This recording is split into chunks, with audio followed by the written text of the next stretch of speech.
Bonjour à tous, bienvenue dans ce webinaire présenté pour Daily FX France. Vente en franc avec vous pour cette demi-heure à partir de 9 heures. Alors on va commencer par l'avertissement égale sur le risque.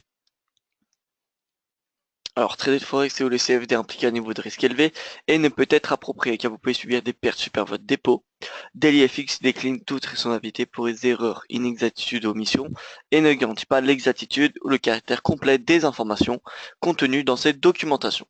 Alors bonjour à vous François, j'espère que vous allez bien. Alors on prend la température du marché. Wall Street hier qui a clôturé d'un point de vue mitigé. On peut voir que le Nasdaq est le seul indice à avoir clôturé dans le vert, ce qui montre que les valeurs technologiques sont toujours présentes, super formes malgré le flash crash qu'il y a eu le 9 juin dernier. Ils reviennent, ils rattrapent entre guillemets leur retard. C'est pas vraiment un retard, mais c'est plutôt, enfin, le Nasdaq qui superforme vis-à-vis du S&P, hein, le S&P qui fait à peu près 7-8% depuis le début de l'année, le Nasdaq qui fait le double.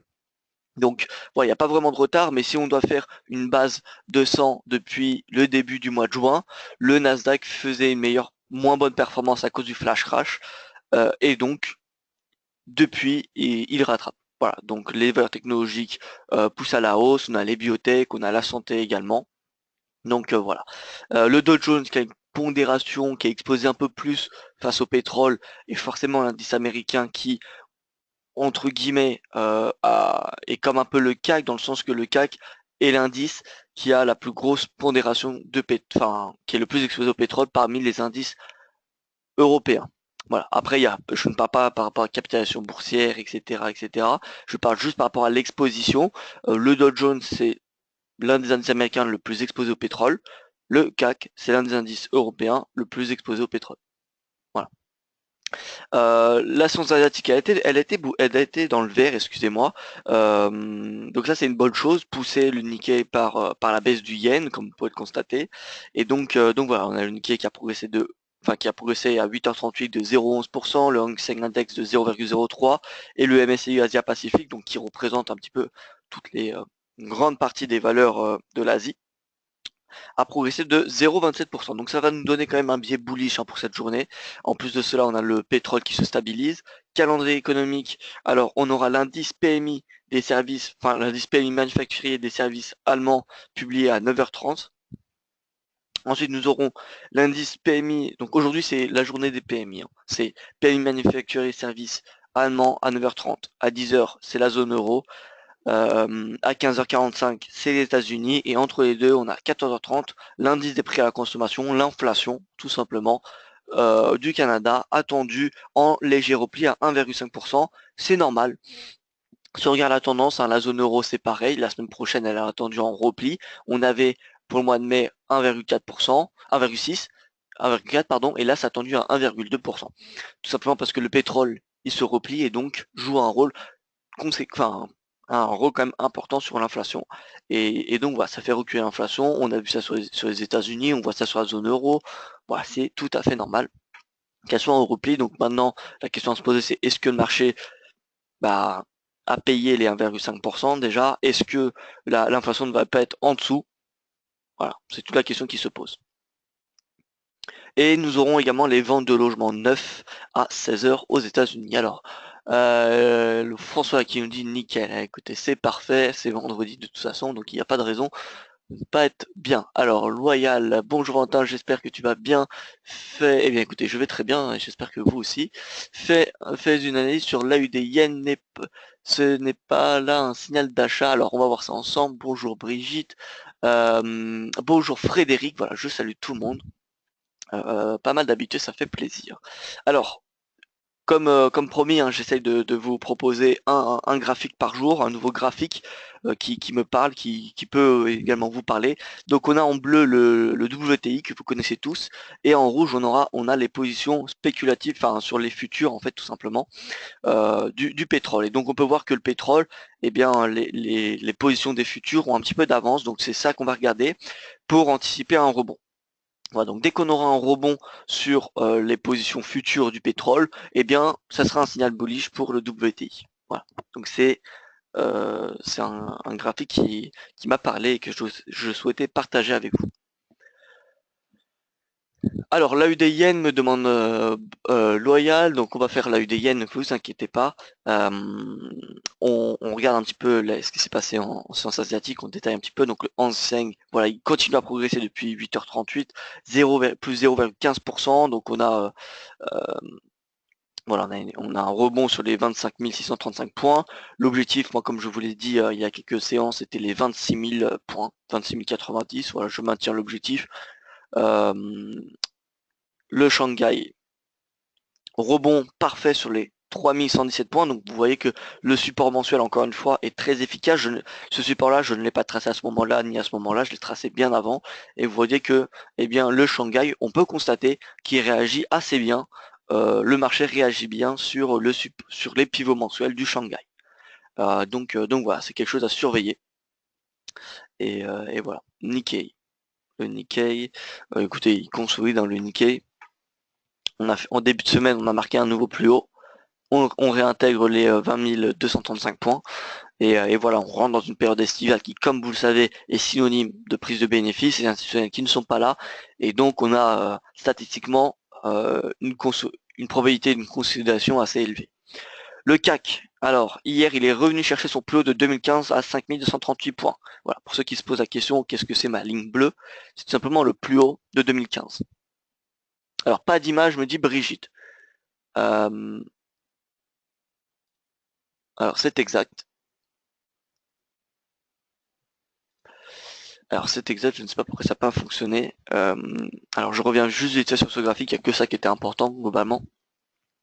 Voilà, donc c'était les positions du WTI en bleu et les positions du futur WTI en rouge. Et comme vous pouvez le voir, le futur a un petit peu de retard.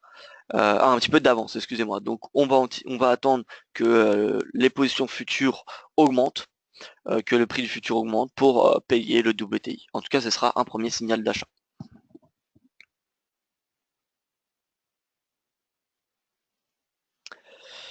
Voilà, donc le CAC il a atteint ses 5238 points. Aujourd'hui, moi j'ai un plutôt un sentiment haussier sur les indices européens. Alors le CAC il est sous résistance, donc je ne pense pas qu'il y ait quelque chose à faire là-dessus.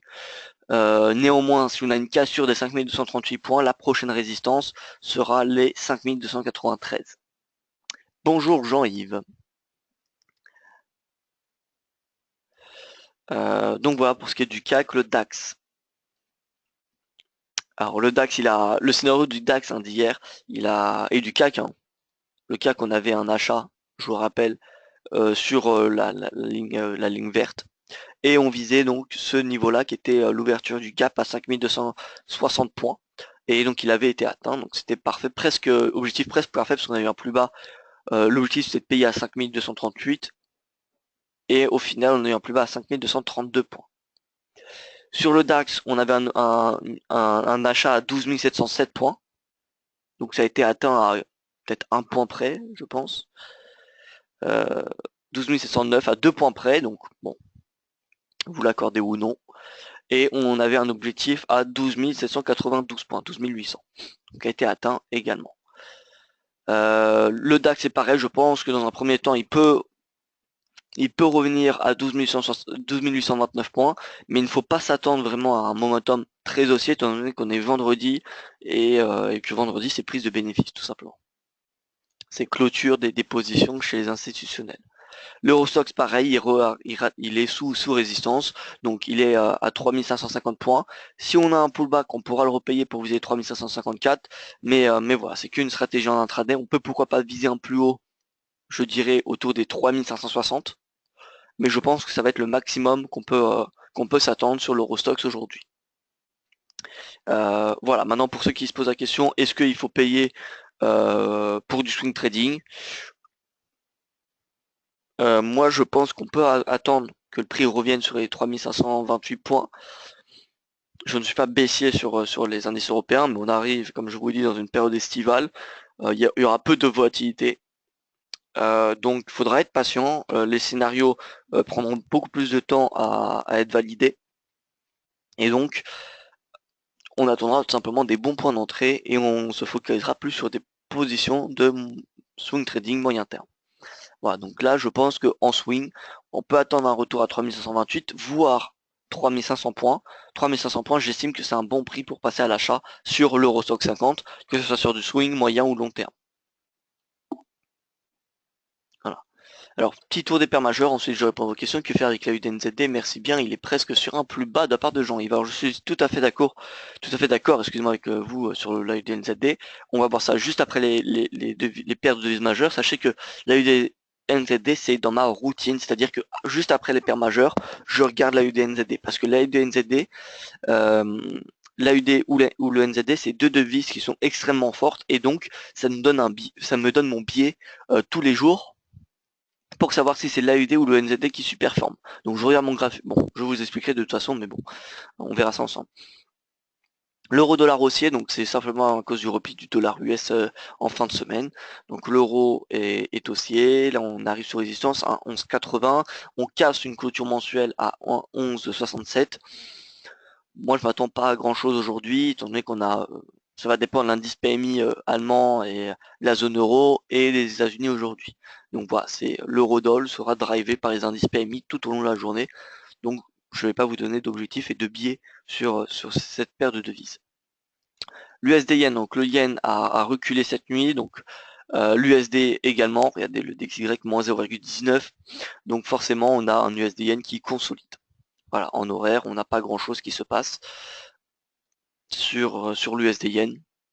Vous voyez que c'est vraiment à plat, donc on commence vraiment, on sent qu'on commence à rentrer dans une période estivale. On a tous les indices qui rentrent en consolidation, même Wall Street, les indices asiatiques, les indices européens. Bon, on n'a plus vraiment de nouveautés. Donc moi je pense que ça y est, on est en période estivale et que nous n'allons pas avoir de nouveaux plus hauts sur Wall Street avant un bon bout de temps. À part sur le Nasdaq, hein. Je mets le Nasdaq de côté, je parle exclusivement du Dow Jones et du S&P. Alors l'USD CAD, on a le pétrole qui consolide, le dollar qui est en léger repli et donc on a un USD CAD qui, comme vous pouvez le voir, recule très très légèrement.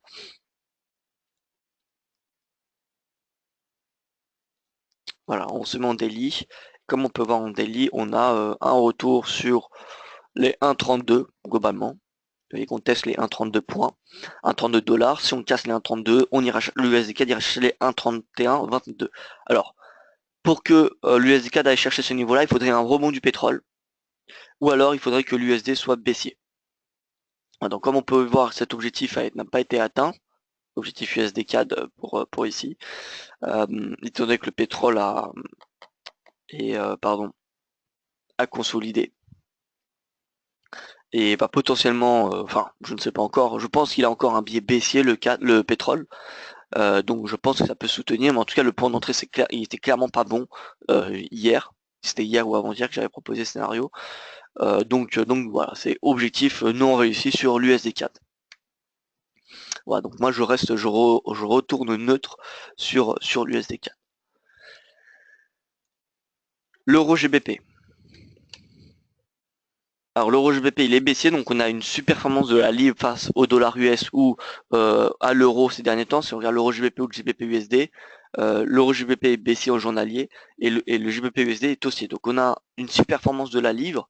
Si on regarde le GBP USD, excusez-moi, GBP-UD c'est également haussier, on avait des scénarios hier ou avant-hier pour viser les 1,68, donc on peut voir qu'on est bien parti, donc on a vraiment le GBP qui rebondit ces 3 dernières séances, même face au NZD, GBP-NZD, vous voyez que le NZD qui est la devise la plus forte de la semaine, donc globalement, eh bien le GBP tient quand même, il empêche le NZD de faire pression sur le GBP-NZD. Voilà. Donc le GBP est extrêmement fort depuis le milieu de la semaine, depuis mercredi tout simplement. Donc on va se concentrer là-dessus sur aujourd'hui.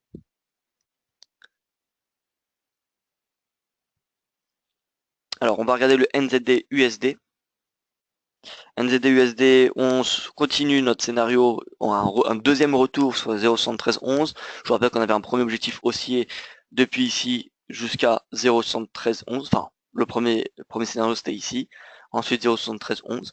On a fait un pullback pour ceux qui n'étaient pas rentrés en début de semaine. On avait donné une possibilité de racheter en direction des 0,7311 et voilà. Est-ce qu'on peut aller plus haut? Techniquement, oui. Après, je pense que le cours a besoin de consolider, malgré le fait que le NZD-USD, vous voyez qu'il y a vraiment il y a des belles tendances.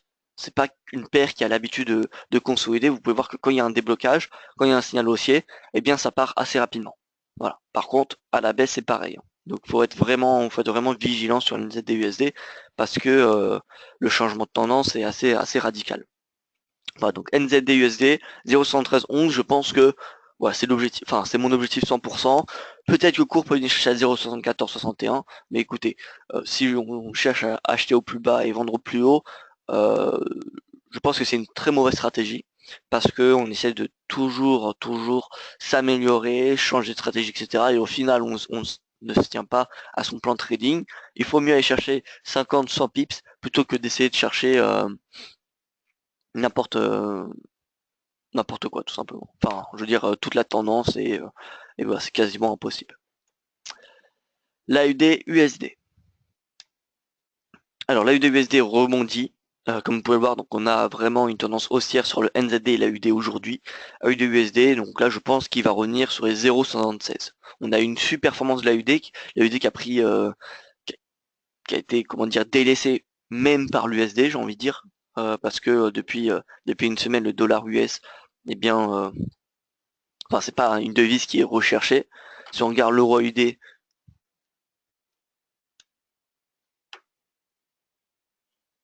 ouais, l'euro AUD il a été haussé, c'est-à-dire que l'euro surperformé, l'AUD yen il était baissier, donc vraiment l'AUD cette semaine, c'était vraiment pas la devise à acheter. Et donc là, on a un rebond cette fin de semaine.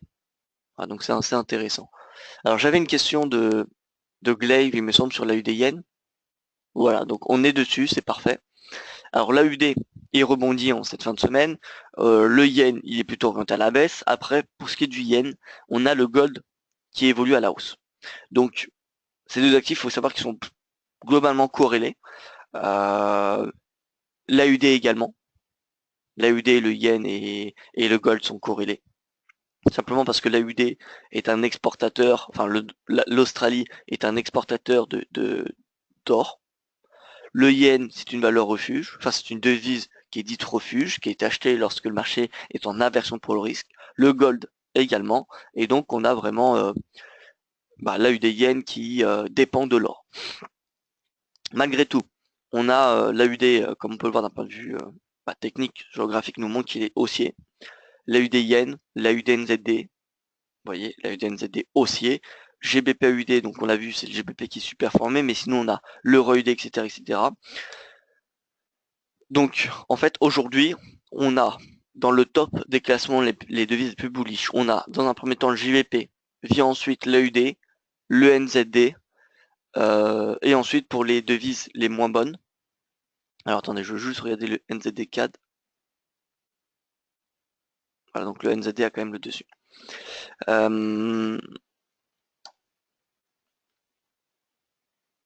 Alors, Alors oui, donc je disais que les devises les plus fortes aujourd'hui, c'est le GBP puis l'AUD puis le NZD. Les devises les plus faibles, alors on a USD Yen, donc le USD qui est le dessus, donc le Yen qui est baissier, l'euro Yen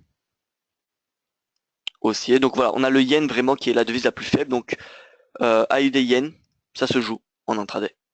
Concrètement, l'AUD Yen, on peut venir. Après, c'est une paire qui est assez asiatique, dans le sens qu'on n'a aucune devise qui est européenne ou américaine, et donc on n'a pas vraiment de volume qui seront faits pendant la séance européenne. Mais bon, alors on va chercher des niveaux de support résistance pour la journée. Alors je ne vous cache pas que ça va être assez compliqué d'en trouver, mais bon, je vais faire de mon mieux.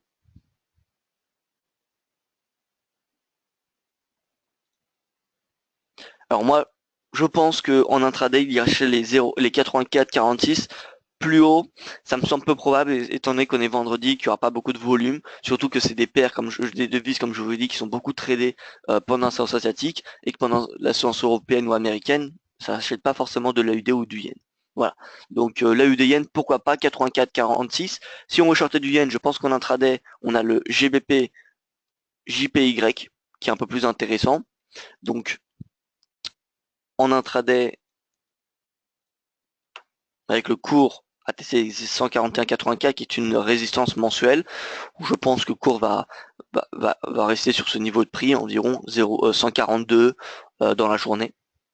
On risque de tester 142, mais voilà, un plus haut, l'objectif à 142,49, donc 142,50 globalement. Je ne pense pas qu'il sera atteint aujourd'hui. C'est plutôt comme je vous dis, une stratégie de moyen terme pour celui-ci. Donc voilà, faudra être patient, mais en tout cas le GBP il se paye depuis les 3 derniers jours, donc autant rester à l'achat jusqu'à au moins 142 en intraday, voire 142,49. Voilà Glaive, donc pour la UDN, j'espère vous avoir guidé un petit peu. Alors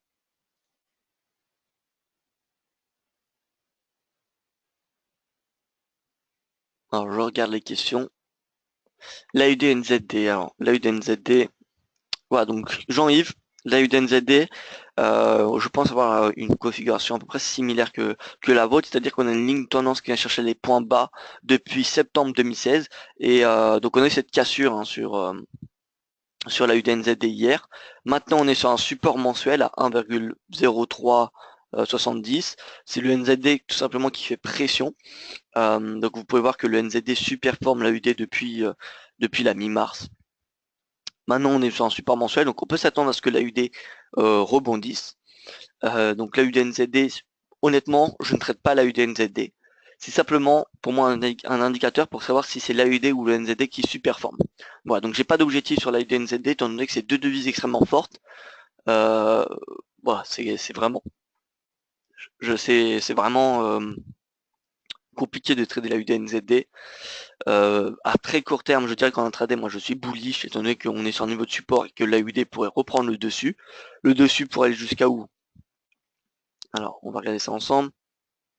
On a des supports mensuels ici. En fait, pas attention au rose, là c'est juste pour regarder les supports résistance. Voilà, donc moi je vois ces niveaux de résistance, maintenant à vous ou non de les exploiter, mais en tout cas attention parce que la tendance elle est baissière, il y a des moyennes mobiles à 50 et 20 jours, elles sont vraiment très orientées à la baisse, très loin, donc ça nous montre qu'il y a vraiment un momentum baissier sur la UD face au NZD. Maintenant moi comme je vous l'ai dit, je regarde cette paire simplement pour savoir si dans la journée je vais plutôt payer de la UD ou du NZD. Si la UD NZD a un chandelier vert, bullish dans la journée, c'est-à-dire que la UD superforme et donc je vais plutôt me positionner sur la UD. Si au contraire la UD NZD est baissier en intraday, je vais plutôt m'orienter sur le NZD, donc je vais plutôt acheter du NZD. Tout simplement. C'est simplement j'utilise simplement cette paire de devises pour cela. Pour mesurer un petit peu quelle devise est la plus forte entre l'AUD et NZD. Parce qu'en général, c'est soit l'AUD, NZD ou l'euro. Sur du moyen terme. Donc voilà pour ce qui est de l'AUD NZD, honnêtement, pour rebond, bon là il n'y a pas grand chose à faire. Hein, honnêtement, moi si j'étais vous, je ne me focaliserai pas sur la UDNZD. Maintenant, si vous voulez, il y a une résistance à 1,04, tout simplement. Voilà. Alors, François qui me dit valent les indices euros. Alors les indices euros, alors ils ouvrent à la baisse. Hein. Enfin, ils sont à la baisse. Non, ils sont pas. Enfin, ils sont en légère baisse, moins 0,10%. Oui, alors faudra être patient. Je ne sais pas, peut-être que c'est à cause des indices PMI allemands. Voilà, c'est peut-être à cause aussi des indicateurs économiques. Alors regardons cela. Alors, indice PMI français 55,54, qui est plutôt bien en progression, hein, le manufacturier français, le service français est en repli, voilà, 55,3, donc c'est peut-être aussi pour cela, les services qui a une part de plus importante dans l'économie française, donc voilà, c'est extrêmement surveillé. Et si on regarde l'indice PMI composite, il est également en repli. Donc c'est pour ça que les indices réagissent à la baisse. Maintenant, bon, c'est des indicateurs économiques, c'est surtout le PMI allemand et de la zone euro qui driveront les indices européens aujourd'hui. Voilà, donc bon, de toute façon, pas vraiment d'inquiétude. Personnellement, je m'attends pas vraiment à une tendance, à un momentum haussier sur les indices européens aujourd'hui, étant donné qu'on est que vendredi. Donc voilà, c'est bullish, c'est légèrement bullish. S'il y a une clôture dans le vert, ça va être à hauteur de plus 0,20, plus 0,30% sur les indices européens, mais pas plus. Il n'y aura pas vraiment de momentum, de signal haussier ou quoi que ce soit. Enfin, en tout cas, c'est mon opinion. Donc voilà, alors en intraday, on a parlé des devises, donc on a parlé du GBP Yen, on a parlé donc du NZD Yen, de la UD Yen. Voilà, UD Yen, on vient chercher les 84,46 à terme. Donc c'est pas vraiment un objectif intraday, mais bon, je vais pas vous donner un objectif intraday si j'ai pas de niveau qui me correspond. Donc la UD Yen, pour moi, l'objectif c'est 84,46. GBP Yen, alors GBP Yen 142,49. Maintenant, si vous êtes trop exposé sur le yen, vous pouvez remplacer le yen par le dollar et donc vous faites GBP USD, même si moi personnellement je ne traite pas le GBP pour être totalement honnête avec vous parce que c'est trop spéculatif pour moi. Euh, voilà, GBP USD, la prochaine résistance sera aux alentours des 1,2750, 1,2760. NZD USD, pareil. NZD USD, bon, on a notre objectif à 0,7311. Donc voilà, on a quelques objectifs qui sont toujours en place. La vente du CAD, on met en stand-by. Donc les positions vendeuses du CAD, moi, je ne suis plus vendeur du CAD, je suis neutre. Tout simplement parce qu'il arrive sur un bon niveau de support, 42,72. Même si je pense qu'il peut aller encore un petit peu plus bas, si ça se fait, je pense que ça pourrait se faire de façon assez douce, tout simplement. Voilà, donc pétrole, 4210, à mon avis, va peu réagir aujourd'hui. On est vendredi, il n'y a pas d'annonce économique sur le pétrole, donc il devrait rester entre 43 et 42 dollars. Le gold rebondit, voilà, il y a un appétit pour le gold depuis cette semaine, comme vous pouvez le voir en daily. Donc on a 1, 2, 3, on a eu 3 jours consécutifs de hausse, on a eu un signal d'achat après cette jambe de hausse ici. Signal d'achat, nous on visait les 1155, 1260. Donc 1255, ça a presque été atteint hier. Alors, on a fait un plus haut à 1254,82. Je pense honnêtement que le gold va revenir chez 1255 dans la journée. Voilà, et si c'est pas fait dans la journée, ça sera fait la semaine prochaine. Voilà, écoutez, moi je n'ai plus rien à rajouter. Alors, je vérifie vos questions. Je pense y avoir répondu. Voilà, je ne vois plus de questions. Écoutez, je vais vous donner rendez-vous sur le site d'afx.fr pour les autres analyses. Et écoutez, bonne journée à vous tous et bon week-end. Rendez-vous lundi pour le prochain point de marché. Et voilà, écoutez, bonne journée à vous.